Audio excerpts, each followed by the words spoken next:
Part of me was relieved when my daughter called that Christmas morning. Part of me was still angry. But mostly, I was tired, the kind of tired that settles into your bones after 63 years of trying to hold everything together. She said she'd sent a gift.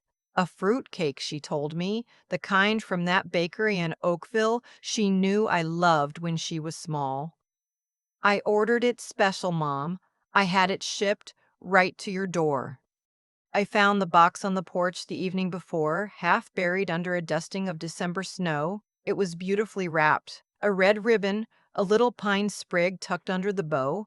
I remember standing there in my housecoat holding it, thinking, maybe things were starting to heal between us. I didn't open it right away. My hip had been bothering me all week, and I was tired from the drive back from my sister's place in Kingston. I set the box on the kitchen counter and told myself I'd have a slice with my tea in the morning. But the next day, before I got to it, my neighbor Fran stopped by. Fran had just lost her husband in October, and she looked thin, pale.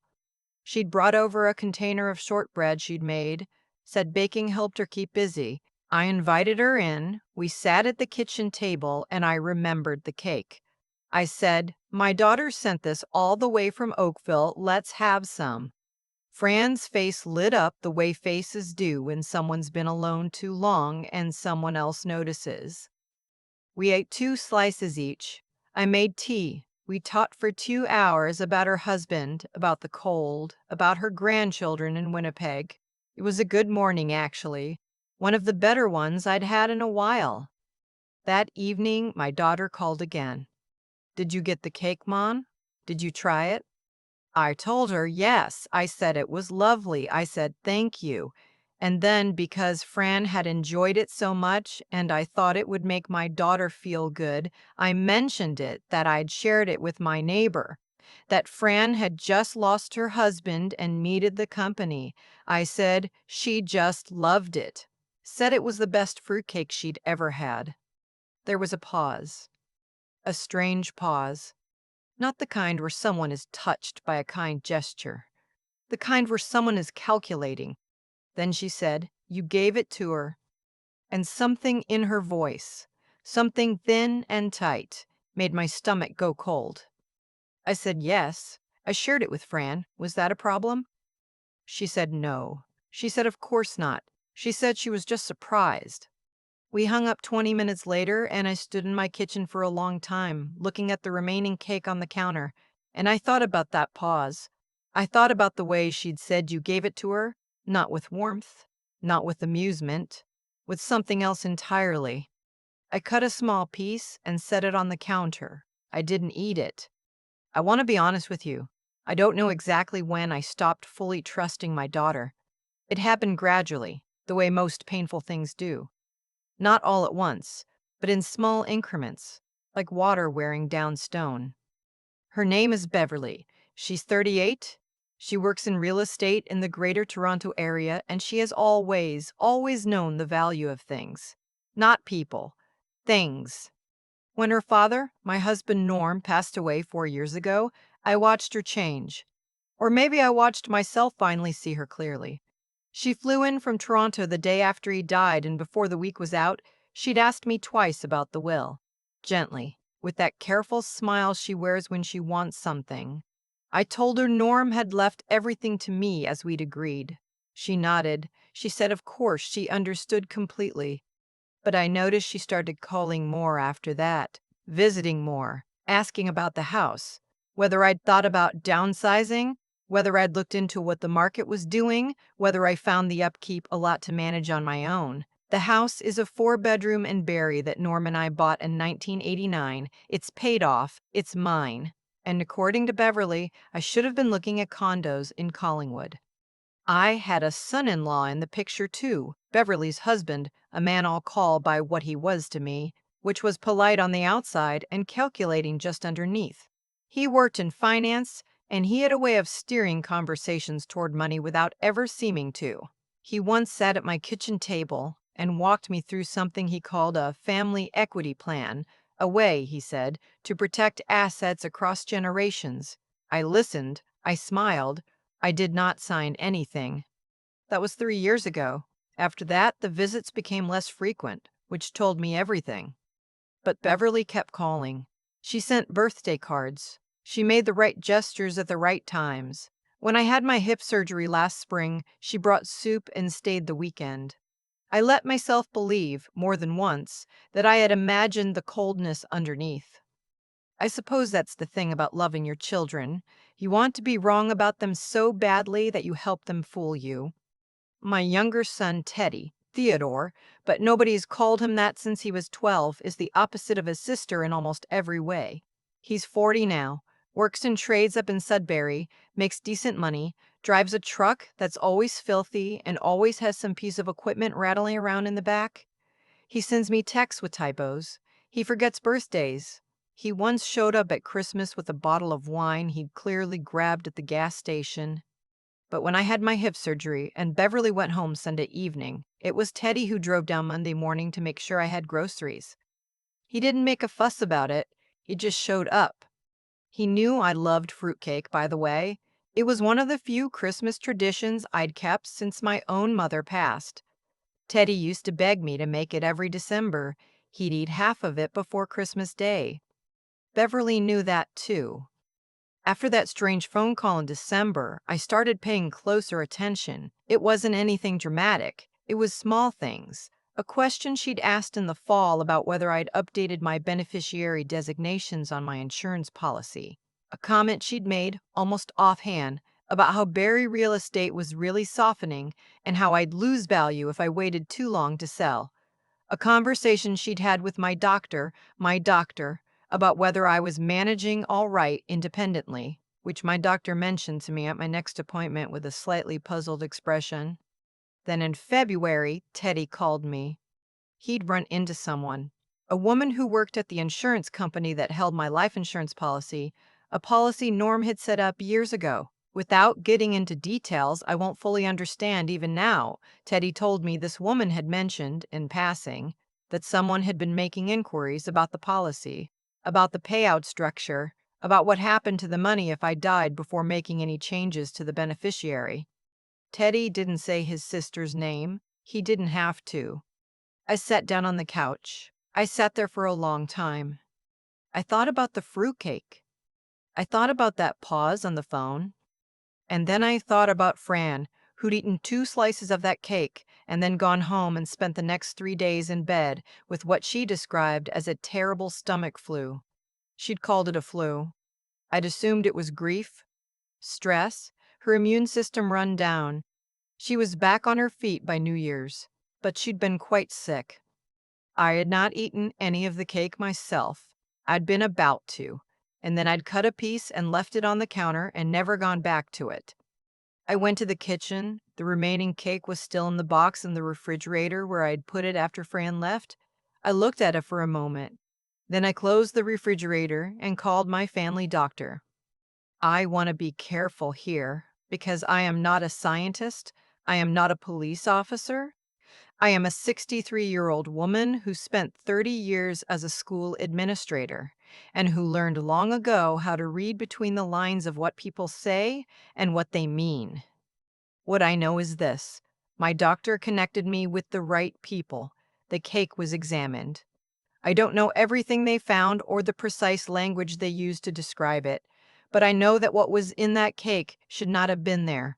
And I know that what it would have done to someone of my age with my medical history, a mild heart condition I'd been managing for years with medication, would have looked to anyone who wasn't looking closely like natural causes.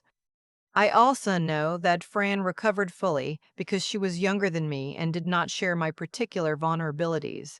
That has brought me more relief than I can properly express. The weeks that followed are not easy to talk about. There were conversations I will never fully describe with police, with lawyers, with Teddy, who drove down from Sudbury the same day I called him and sat at my kitchen table and didn't say a single word for a full 10 minutes after I told him. Then he said, "Mom, I should have said something sooner.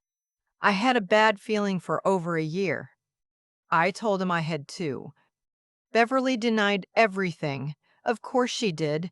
She said she'd ordered the cake from a reputable bakery and she had no idea what had happened to it. She said I was paranoid and grief stricken and that losing Norm had affected my judgment. She said Teddy had always tried to turn me against her. And then the investigation showed the bakery she'd named had no record of the order at all. The shipping label on the box had been created separately. I will not tell you that moment felt like anything but the worst day of my life. Not because I was shocked, I wasn't, not fully, but because I kept seeing her at 10 years old, sitting in this same kitchen, asking me to help her with her homework. I kept seeing the person she had been before whatever she'd become. And I kept wondering, as I still wonder, where exactly that girl went. Her husband was also investigated. He cooperated fully, which is to say, he directed every question toward Beverly and away from himself. I don't know what that man knew. I'm not sure it matters anymore.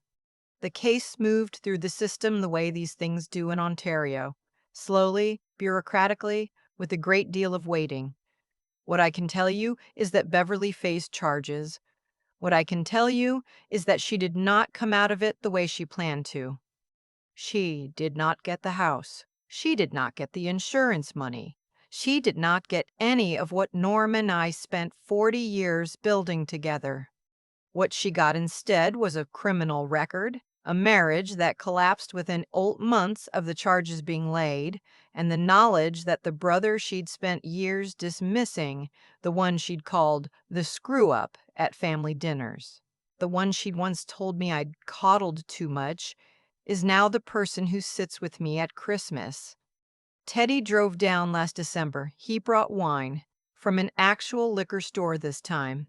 We ate dinner together, just the two of us, and watched the snow come down in the backyard.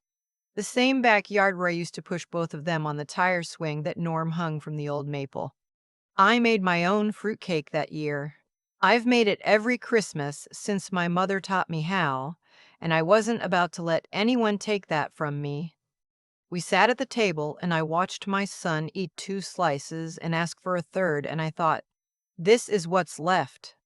This right here. This is the thing that's real. I've been asked more than once, by friends, by my doctor, by a counselor I saw briefly last spring, whether I've forgiven Beverly. I want to answer that honestly. I don't think forgiveness is the right word for what I've done. What I've done is something quieter and more permanent. I have accepted what she is. I have accepted that the daughter I raised and the person she became are not the same, and that I could not have loved her enough to change that. I have accepted that loving someone does not obligate you to remain in their reach. She has no access to me now, not to my finances, not to my home, not to my health decisions, not to my life. That's not forgiveness and it's not bitterness either. It's just clarity. It came late, but it came. Fran is well, still living next door, still baking shortbread every December. She doesn't know the full story. I haven't told her, and I don't intend to. Some things you carry quietly, not because you're ashamed, but because not everything needs to be said out loud to be real. Norm used to say the hardest part of being a parent isn't raising children. It's learning to see them as they actually are, not as you hoped they'd be. I used to think that was a sad thing to say. Now I think he was right, and I think he knew more than I gave him credit for. I think about that a lot. How clearly he saw things even then. How maybe he saw this too and chose not to say it because he knew I wasn't ready to hear it. I'm ready now. The maple in the backyard is still there. The tire swing came down years ago, but the branch it hung from is still strong. Last week, Teddy mentioned his youngest is old enough for a swing. He asked if I'd mind. I told him to come whenever he was ready. I'll have the kettle on. I keep coming back to that moment on the porch, standing in my house coat in the December cold, holding a beautifully wrapped box, thinking maybe things were finally turning around. I wanted so badly to believe that, and I think that's the part I had to sit with longest after everything came out. Not the betrayal itself, but my own willingness to look the other way, because the alternative was too painful to hold. What Beverly did came from somewhere. It didn't appear out of nowhere one Christmas morning. It grew, slowly, out of years of choosing what she wanted over what was right. Small choices, then larger ones, until she convinced herself that my life was something she was owed. That's how it works, I think.